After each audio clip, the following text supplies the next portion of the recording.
Hello everyone and welcome to the finals of the Chessable Masters Division 1 winners section. It is Fabiano Caruana versus Hikaru Nakamura, and as in the previous one, even though we are in the finals, this is not the end, as there will also be the grand final, which is weird as, the word final kind of sort of says that it is actually final, but they added the word grand to make it even more final. So I don't know, I feel silly calling it that, but that's what they call it. If you guys have any suggestions on how I should refer to it in the future, maybe some a better way, also use just suggest something in the comments. But getting back to the game, really a wild one. Let's check it out. And they have repeated what we've already seen in the Magnus versus Wesley match, that weird pawn sacrifice that sort of didn't go well for Wesley. So let's check it out. We have e4 by Fabi, pawn to c5, knight to f3, knight to c6, and bishop to b5. Going for the Nimzovich-Rossolimo attack, we have pawn to e5 and now castles. Bishop to d6, same as in the Magnus Wesley game, and pawn to d4 now. Again, absolutely the same. Knight captures on d4, and here we've had the knight captures on d4. Wesley played this move, but here Fabi plays bishop to c4. And it's still not a new move. There are a couple of games that reach this position, but Hikaru plays bishop to d7, and it is now as of move 6 that we have a completely new game. So really, really wild stuff. Knight to g5. Now Fabi goes after the f7 pawn, and Hikaru defends. Knight to h6. We have knight to c3. And castles by Hikaru. Pawn to h3, king to h8, so he's now able to execute f5 or f6 if needed, and pawn to a4, so Fabi doesn't have to worry about b4 anymore. We have pawn to f6, chasing away the knight, knight to f3, and now knight goes back to g8. The knight is no longer needed. Here you can't really go to g4 or to f5, so you need to find some other squares to make the knight useful. Maybe the knight's gonna come to e7, then maybe to g6, then maybe to f4, who knows.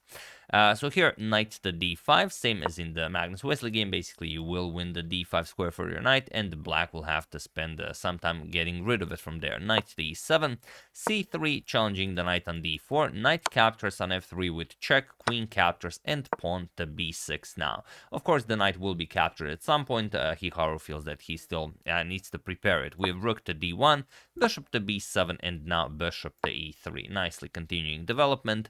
Pawn to d6, and now queen to g4. And okay, Fabiano's position looks very, very active. Hikaru is up a pawn, but the bishop on c7 locked in by his own pawns is, well, pretty much a pawn itself. So unless he figures out a way out of this, he can't really make use of his extra pawn. So we have rook to b8, preparing to kick away the queen with bishop to c8. We have b4. Very nicely done, always a great move. Bishop to c8, and now queen back to e2. We have knight captures on d5. You could have pretty much captured this knight at any point. Hikaru chooses to do it now. Bishop captures, and queen to e7. We have queen to c4, gaining more control over this diagonal, so you don't allow something like a bishop trade here. Although a bishop trade wouldn't be all that spectacular for Hikaru, because his bishop would still be stuck on the dark square. So here we have pawn to f5, e captures on f5, and the bishop captures on f5. This way Hikaru's light square bishop comes alive. Rook to a2, preparing to double up on the d file, and now bishop back to c8. Now he wants to trade it with bishop to b7. We have rook a to d2, doubling up on the d file, and now pawn to a6. We have queen to back to e2, and now pawn to a5. Here asking, are you maybe interested in closing up the queen side completely? And of course, you could do this. You could play something like b5, and then Hikaru would figure out how to continue. As you can't really do all that much here, probably you would move the bishop, double up on the f-file, or maybe even triple up on the f-file. All depends on what Fabiano plays. So here, rook to b2 instead. Fabi doesn't want to close the queen side. He will shift both of his rooks all the way to b2 and a1. We have bishop to d7, puts pressure on the pawn here, just rook to a1 defending. Now we have rook f to c8, and queen to d3. We have bishop to e8, and now we have queen to c4. Here, you could also consider something like bishop to e4, going after the h6 pawn, but this is willingly allowing Hikaru to get his bishop back into the game for the price of one pawn, which isn't really relevant here. I mean, you've started the game by sacrificing that one pawn for a lot of activity, so maybe, you know, it's not all that great to trade it back. Let's say rook to d8, okay, you get your pawn, d5, and already you can feel that black's position really comes alive. Bishop to f5, you can even play e4. Now the position truly opens up. The dark square bishop becomes a monster. Let's say queen e5 goes after queen h2, and the black would be, for example, completely winning here. So not the greatest way to play this. Queen to c4 was played. We have b5 now. Hikaru finds a way to open up the position. A captures. We have rook captures on b5, and now queen all the way to g4. Now the rook on c8 is hanging, so you have to do something about that. We have rook c back to b8, and now bishop to c4, chasing the rook back, and now you are sorry, of course goes back.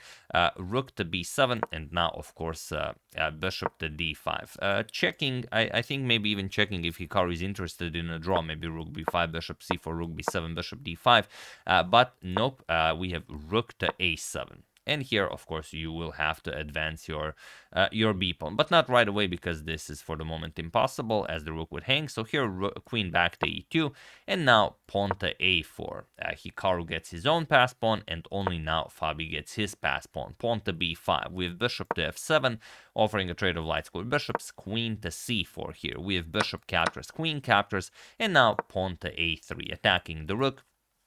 Continuing to push the pass pawn. We have rook to b3, and now queen to f8. There's always time to capture on a3, so you're never in a rush to do that. Here, Fabi plays pawn to c4 first, pawn to a2, and now rook back to b2, as the pawn really cannot be defended. We have queen to g8, offering a queen trade, and Fabi could decline the trade, for example, with something like queen to e4, and then just gobble up the pawn and try to push the advantage there. But he already won the first game of the Rapids. The second game ended in a draw, and this is the third game they're playing, so he doesn't want to risk it too much. He trades queen captures. We have king captures on g8, and now rook b captures on a2. Fabi's up a pawn, and he can be...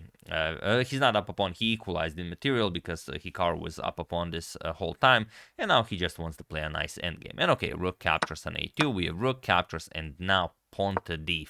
Hikaru destroys this pawn chain and will further trade pawns. We have c captures on d5, rook captures on b5, and now rook to a8 with check. And this is a very tricky move by Fabi.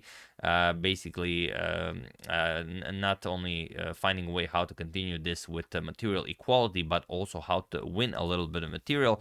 The problem is, if you go king f7, rook a7 wins the bishop. There's no defense against that. Another thing is, if you try to trade rooks, then just rook captures, bishop captures, and bishop captures on c5. Of course, bishops are of the same color.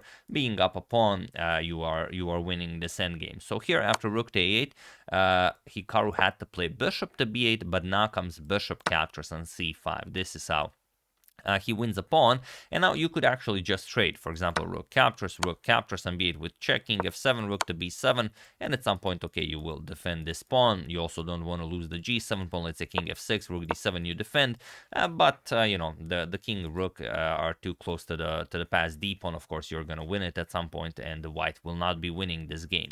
However, Hikaru played king to f7. He wanted to keep the material on the board, sort of make it more difficult to play, as he is the one could say that he is the better player with very little time on the clock, and they were both, I think, around 15 seconds on the clock. So here we have bishop to a3, so you don't have to worry about this tension anymore, and now pawn to e4. Hikaru pushes that e pawn. We have pawn to g4, and now pawn to h5. With this pawn to h5, Hikaru basically dug his own grave, as now after Fabiano captures, g captures on h5. Yes, he did mess up his pawn structure, and you will probably be able to hold this if it's merely a question of how well do you play the endgame. But Hikaru played bishop to e5, and now, of course, I'm sure you guys already see it, but just in case you don't, feel free to pause the video and win the game for Fabi while I give you a couple of seconds.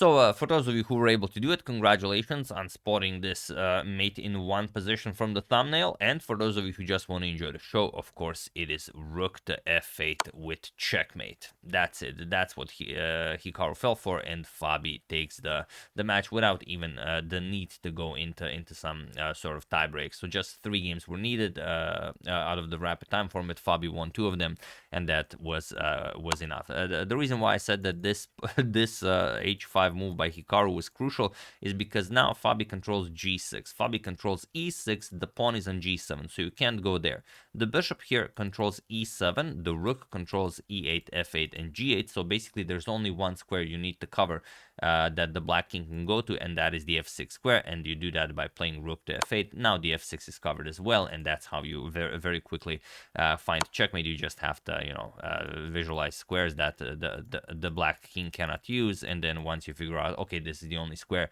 that the black king can use, then it's not a problem. Then you easily find mate.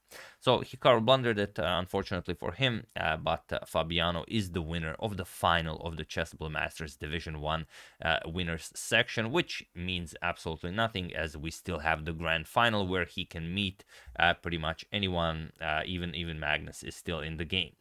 So yeah, that's the game. Hope you guys enjoyed it. Always careful of blundering that mate in one, but try to visualize as much as possible, because it will also help you find very tricky ideas like these. So yeah, that's the game. Hope you guys enjoyed it. I would like to thank Ravishing Reptiles YouTube, Eric Holtman, Ivan Sterling, Phil Kassler, Tax Guru, and Joshua Hadley for your contribution to my channel. Thank you a lot. I really appreciate it. As usual, you can check 2 of my previous videos here. Thank you for watching, and I will see you soon, continuing to check up on your wonderful suggestions and whatever else happens in the chess world. So thank you all. I will see you soon, and have an excellent rest of your day. And yes, the World Chess Championship starts in 2 days. See you soon.